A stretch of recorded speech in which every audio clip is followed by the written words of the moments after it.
के प्रयास तभी पूरी तरह सफल होते हैं जब हर नागरिक स्वच्छता को अपनी जिम्मेदारी समझे। स्वच्छता का अर्थ केवल अपने आसपास सफाई रखना नहीं, बल्कि अपने आसपास उपलब्ध जल को भी स्वच्छ और निर्मल बनाना है। हरियाणा के पंचकुला की बड़ौत ग्राम पंचायत ने ऐसा ही एक संदेश दिया जब उन्होंने अपने गांव के गंदे पानी के तालाब को साफ किया और उससे खेतों की सिंचाई की। ग्राम पंचायत के जल संग्रहण और संरक्षण के इस प्रयास की प्रधानमंत्री नरेंद्र मोदी ने भी प्रशंसा की। गंदा पानी इधर उधर फैल रहा था, बीमारी फैला था, लेकिन बड़ौत के लोगों ने तय किया इस वाटर वेस्ट से भी वेस्ट क्रिएट करेंगे। ग्राम पंचायत ने पूरे गांव से आने वाले गंदे पानी को एक जगह इकट्ठा करके फिल्टर करना शुरू किया और फिल्टर किया हुआ ये पानी अब गांव के किसान खेतों में सिंचाई के लिए इस्तेमाल कर रहे हैं। यानी प्रदूषण, गंदगी और बीमारियों से छुटकारा भी और खेतों में सिंचाई भी।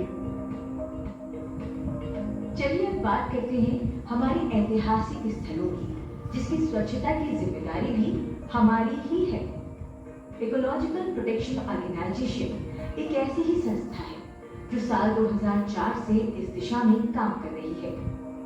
महाराष्ट्र के चंद्रपुर की इस संस्था ने महात्मा गांधी और संत वैराग्य मूर्ति गांधी महाराज से प्रेरणा लेकर चंद्रपुर जिले के स्वच्छता अभियान की शुरुआत की थी।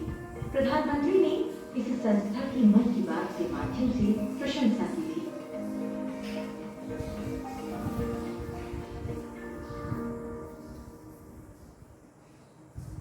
200 दिनों तक चले इस अभियान में लोगों ने बिना रुके, बिना थके एक टीम वर्क के साथ कीजिए सफाई का कार्य किया। 200 दिन लगातार, बिफोर और आफ्टर, ये फोटो उन्होंने मुझे भेजे। फोटो देख करके भी मैं दंग रह गया।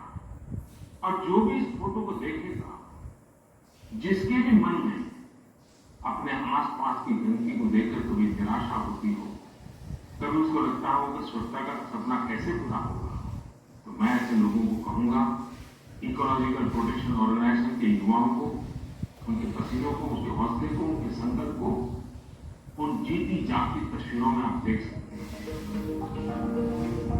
प्रधानमंत्री ने मन की बात कार्यक्रम के माध्यम से स्वच्छता की एक और अनोखी मुहिम की चर्चा की।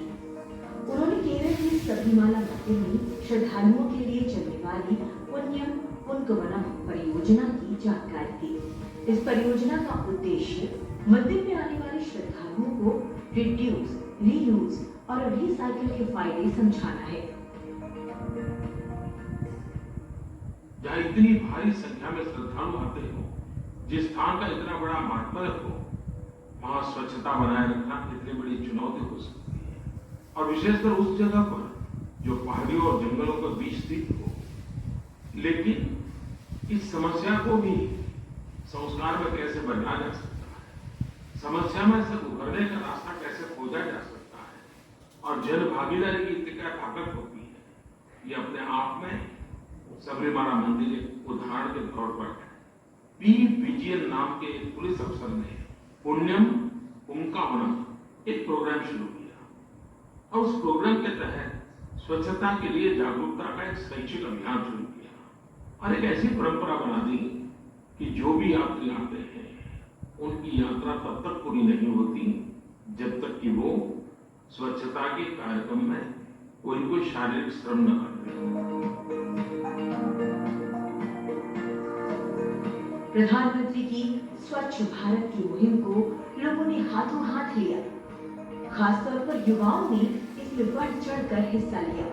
युवाओं की अनूठी और अलग अलग तरह की पहल कईयों को इस दिशा में कदम बढ़ाने के लिए प्रेरित कर रही है। तब लोगों को मौका मिला अपने ही आसपास देखने का और समझने का।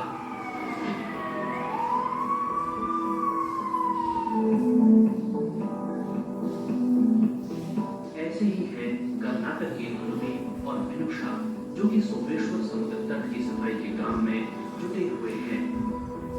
शादी बाद ये जोड़ा हनीमून पर जब कहीं नहीं जा सका तो इस जोड़े ने अपने नजदीकी समुद्र तट की सफाई का ही बीड़ा उठा लिया।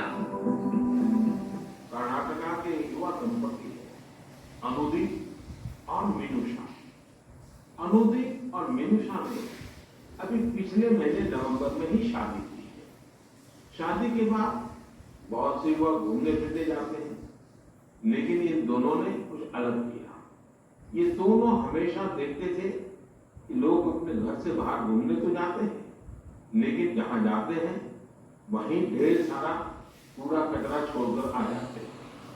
कर्नाटका के सोमेश्वर बीच पर भी यही स्थिति थी। अनुदीप और मीनूषा ने तय किया कि वो सोमेश्वर बीच पर लोग जो कचरा छोड़कर गए हैं उसे साफ करेंगे। दोनों पति पत्नी ने शादी के बाद अपना पहला संकल्प यही लिया। दोनों ने मिलकर समंदर तट का काफी कचरा साफ कर डाला। अनुदीप ने अपने संकल्प के बारे में सोशल मीडिया पर भी शेयर किया। फिर क्या था, उनकी इतनी शानदार सोच से प्रभावित होकर ढेर सारे युवा उनके साथ आकर जुड़ गए। आप जानकर हैरान रह जाएंगे, इन लोगों ने मिलकर सोमेश्वर बीच से 800 किलो से ज्यादा कचरा साफ किया। अब बात सुखी मॉडल की। मधुबनी में डॉक्टर राजेंद्र प्रसाद कृषि विश्वविद्यालय और स्थानीय कृषि विज्ञान केंद्र ने इस मॉडल के माध्यम से गांव में प्रदूषण कम करने के लिए एक स्थायी समाधान निकालने का प्रयास किया। इस प्रयास का एक नाम है सुखी मॉडल। इस मॉडल में रसोई गैस सिलेंडर खरीदने के लिए पैसे के बदले में किसानों से घरेलू कचरा एकत्रित किया जाता है, जिसे वर्मी कंपोस्ट में बदला जाता है, जो आगे चलकर किसानों के लिए जैव उर्वरक का कार्य करता है। मधुबनी में डॉक्टर राजेंद्र प्रसाद कृषि विश्वविद्यालय और वहां के स्थानीय कृषि विज्ञान केंद्र ने मिलकर एक अच्छा प्रयास किया। इसका लाभ किसानों को तो हो ही रहा है, इससे स्वच्छ भारत अभियान को भी नई ताकत मिल रही है। विश्वविद्यालय की इस पहल का नाम है सुखेत मॉडल।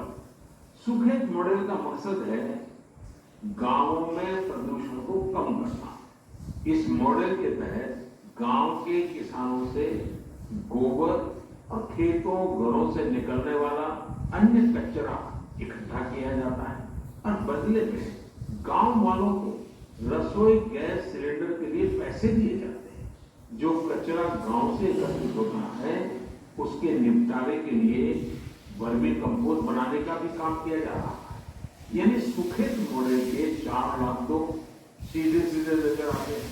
एक तो गांव को प्रदूषण से मुक्ति, दूसरा गांव को गंदगी से मुक्ति, तीसरा गांव वालों को रसोई गैस सिलेंडर के लिए पैसे और चौथा गांव के किसानों को जैविक खाद।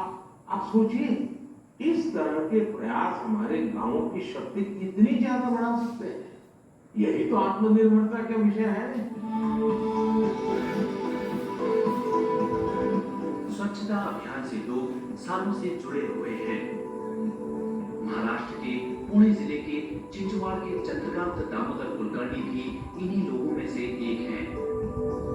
स्वच्छता और जल संरक्षण के लिए कार्यरत चंद्रकांत ने साल 2014 में प्रधानमंत्री के अभिभाषण से प्रेरित होकर अपनी पेंशन के 1/3 हिस्से के 52 पोस्ट डेटेड चेक स्वच्छ भारत मिशन के लिए योगदान में दिए।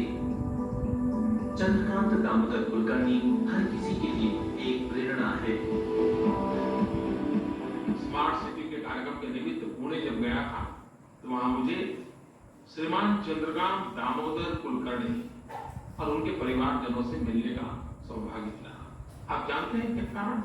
ये चंद्रकांत कुलकर्णी जी एक सामान्य मध्यम वर्गीय परिवार के व्यक्ति हैं। सरकार में नौकरी करते थे, रिटायर्ड हो गए। 16,000 रुपया उनको पेंशन मिलती है। कुछ समय पहले उन्होंने मुझे चिट्ठी लिखी और कहा था कि मैं मेरे 16,000 रुपए के पेंशन में से हर महीने 5,000 रुपया स्वच्छता अभियान के लिए डोनेट करना चाहता हूं। और इतना ही नहीं, उन्होंने मुझे 52 cheque 52 cheque post dated cheque भेज दिए। जिस देश का एक सरकारी मुलाजिम निवृत्ति के बाद सिर्फ 16,000 के पेंशन में से 5,000 रुपया स्वच्छता के अभियान के लिए दे देता हो, इस देश में कर चोरी करने का हमें हक नहीं बनता है। चंद्रकांत कुलकर्णी से बड़ा कोई हमारी प्रेरणा का कारण नहीं हो सकता। स्वच्छ भारत अभियान से जुड़ा एक एक व्यक्ति आज अन्य सैकड़ों के लिए प्रेरणा स्रोत बन गया है।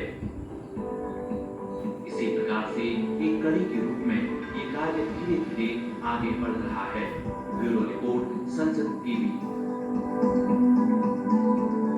ईश्वर रूपी जनता जनार्दन के चरणों में प्रसाद की थाल की तरह इस कार्यक्रम ने मुझे कभी भी आपसे दूर नहीं होने दिया।